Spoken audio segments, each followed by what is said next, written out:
বাংলাদেশে সবচেয়ে বেশি নির্যাতন করা হয়েছে তারেক রহমানের উপর। আমরা শুনেছি, জানি পত্র-পত্রিকার মাধ্যমে তারেক রহমানকে খুবই পেটানো হয়েছিল। কিছু কতিপয় সেনা সদস্য, মানে সশস্ত্র বাহিনীর কিছু সদস্য, তারা খুব উৎসাহী হয়ে ক্ষোভ থেকে, মানে বিএনপির প্রতি ভীতি থেকে বা তারেক রহমানের প্রতি ভীতি থেকে বা জিয়া পরিবারের যে ঔজ্জ্বল্য, জিয়া পরিবারের যে ধারাবাহিকতা, সেটা নষ্ট করে দেওয়ার জন্য মূলত তাকে পঙ্গু করে দেওয়ার জন্য চেষ্টা করেছিলেন। এটা আমরা জানি সবাই। এখন দেখুন প্রকৃতির কি নির্মম পরিহাস, যাকে সবচেয়ে বেশি নির্যাতন করা হয়েছিল, সে এখন বাংলাদেশের সবচেয়ে সম্মানিত ব্যক্তি এবং টপ প্রায়োরিটি লিস্টে আছে। আমি একে একে তিনজন মানুষের কথা বলবো। ডক্টর ইউনূসকে সবচেয়ে বেশি নির্যাতন করেছে। তিনি যেহেতু ক্ষমতায় ছিলেন না, একজন নোবেল লরিয়েট। শেখ হাসিনার সরকার তাকে শ্রম আদালতে ৮ তলায় লিফট ছাড়া সপ্তাহে ২ দিন উঠাতেন নামাতেন এই ভদ্রলোককে। মানে চরম কষ্ট। দেখুন ৮৪ বছর ৮৫ বছর একজন লোক ৮ তলায় লিফট বন্ধ করে রাখা হতো, সে পায়ে হেঁটে করতো। কিভাবে সম্ভব ছিল এই কাজটা? শেখ হাসিনা করেছে, সেটার ফল কিন্তু আল্লাহ তাকে দিয়েছেন। আরেকটা বিষয় হচ্ছে, খালেদা জিয়া কখনো আপোষ করেননি শেখ হাসিনার সাথে। তাকে অবৈধভাবে জেলে পুরে রাখা হয়েছিল, যেই মামলায় কখনো জেল হয় না। ওই মামলায় সাজা হতে পারে অর্থনৈতিক সাজা।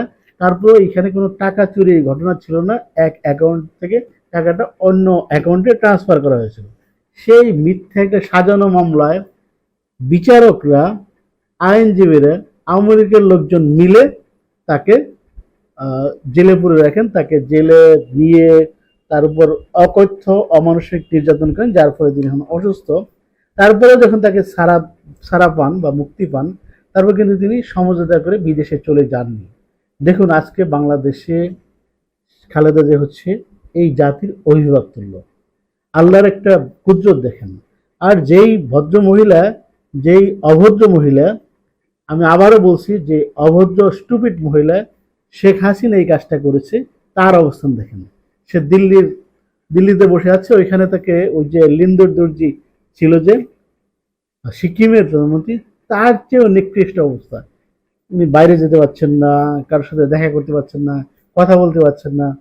আমরা যতটুকু মাঝে মাঝে ছবি দেখি, হঠাৎ করে ছবিতে তার যে একটা ডাইনির চেহারা ধারণ করেছেন, দেখুন।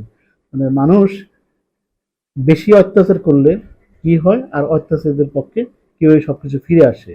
আর তারেক রহমানের কথা বলছিলাম, তারেক রহমানকে যারা নির্যাতন করেছেন, নিপীড়ন করেছেন শারীরিকভাবে, তাদের এখন কি অবস্থা হবে? তারা তো মনে হয় যে সে ক্যান্টনমেন্টে হায়ার অফিসার আছে, তারা ওই পর্যায়ে চলে গেছেন। তারেক রহমান যখন প্রধানমন্ত্রী হয়ে ফিরবেন, যদিও এই ব্যক্তিবর্গ তারা কিন্তু এই কাজটা যাতে না হতে পারে সেই কাজে একটু হয়তো বা হেল্প করবেন। আমি জানি না তারা কতটুকু প্রফেশনাল, আমি তাদেরকে চিনিও না। বাট যে কাজটা করেছেন, যে নিপীড়ন করেছেন, সেটার বিচার তো হতেই হবে।